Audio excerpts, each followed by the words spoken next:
A'udzubillahiminasyaitonirrajim. Bismillahirrahmanirrahim. Sahabat-sahabat sekalian, saudara-saudaraku sekalian, saat ini kita tahu bahwa Indonesia dan seluruh dunia mengalami suatu wabah pandemik global berupa virus corona. Dalam terminologi atau dalam pemahaman seorang mukmin yang beriman pada Allah, maka kita harus pahami ada hal-hal tertentu yang kita bisa sikapi dengan iman. Contoh yang pertama, kita harus tahu secara akidah bahwa segala sesuatu atau takdir itu milik Allah Subhanahu wa taala. Semua ketetapan dan urusan adalah milik Allah Subhanahu wa taala, dan Allah menghendaki virus ini, corona ini, menimpa kepada siapapun dan tidak menimpa kepada siapapun, itu juga hak Allah Subhanahu wa taala. Allah Subhanahu wa taala berfirman kepada kita semua, A'udzubillahi minasyaitonirrajim, "Qul la yusibana illa ma kataballahu lana huwa maulana wa 'alallahi falyatawakkalul mu'minun." Katakanlah, sekali-kali tidak akan menimpa kami melainkan apa yang telah ditetapkan Allah untuk kami. Dialah pelindung kami dan hanya kepada Allah orang-orang yang beriman harus bertawakal. Surat At-Taubah ayat 51.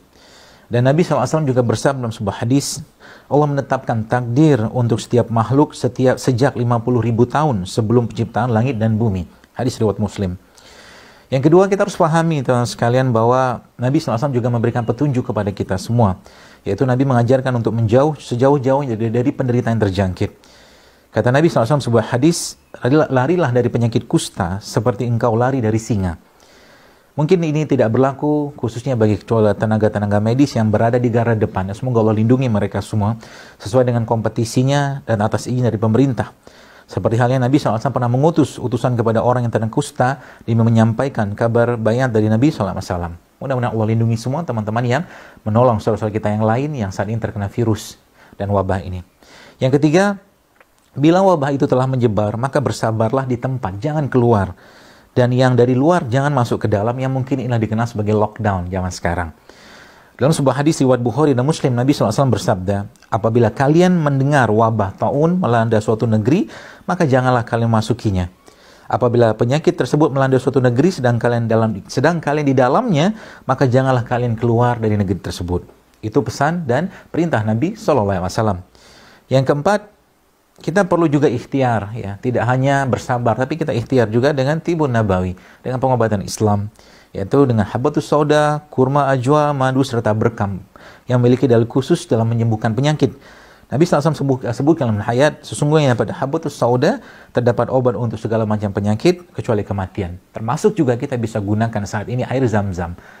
Zam-Zam, dalam sebuah hadis Nabi menyampaikan, Zam-Zam liman syuribala, bahwa Zam-Zam itu sesuai dengan apa yang kita niatkan. Maka kita minta pada Allah, kita berniat dalam hati untuk Zam-Zam tadi mencegah dari berbagai macam virus, bakteri, atau benda-benda atau mikroba yang berbahaya yang masuk ke badan kita.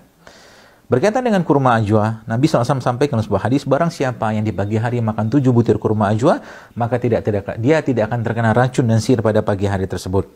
Berkaitan dengan madu, Allah Subhanahu wa taala dalam surat An-Nahl ayat 69, Nabi Allah Subhanahu wa taala sampaikan, dari perut lebah itu keluar minuman yang bermacam-macam warnanya.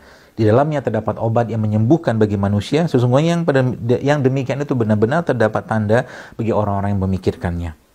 Dan dalam sebuah hadis lagi Nabi katakan, dari Abi Raja dari Samurah radhiyallahu anhu, Nabi SAW bersabda bahwa sesungguhnya pengobatan yang terbaik yang kalian lakukan adalah dengan cara berbekam. Itu salah satu caranya. Dan kemudian kita memperbanyak doa dan zikir pada Allah SWT dengan sebuah doa yang mungkin sekarang lagi masyhur sekali doa tersebut, yaitu Allahumma inni a'udzubika minal baras wal junun wal juzam was sayyi'il asqam. Ya Allah, aku berlindung kepadamu dari penyakit kulit, gila, lepra, dan penyakit-penyakit yang buruk atau jelek lainnya. Kemudian juga di zikir pagi petang kita membaca Allah ma'afini fi badani, Allah ma'afini fi sam'i, Allah ma'afini fi basari. Ya Allah, sehatkanlah badanku, sehatkanlah pendengaranku, sehatkanlah penglihatanku, dan tidak ada yang sesembahan yang hak selain Engkau Subhanahu wa taala. Itu salah satu caranya. Dan mudah-mudahan informasi seperti ini membuat kita makin dekat pada Allah, bahwa sesungguhnya yang terjadi saat ini juga kehendak Allah Subhanahu wa taala. Maka kembalilah pada Allah, mari kita tingkatkan iman, ketakwaan kita kepada Allah, memperbanyak lagi sedekah, memperbanyak lagi berbuat baik, memperbanyak juga zikir dan seterusnya. Banyak sekali amal ibadah yang kita bisa lakukan setiap hari.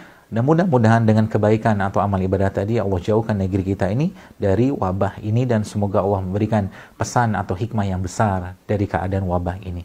Wallahu a'lam bishawab. Assalamualaikum warahmatullahi wabarakatuh.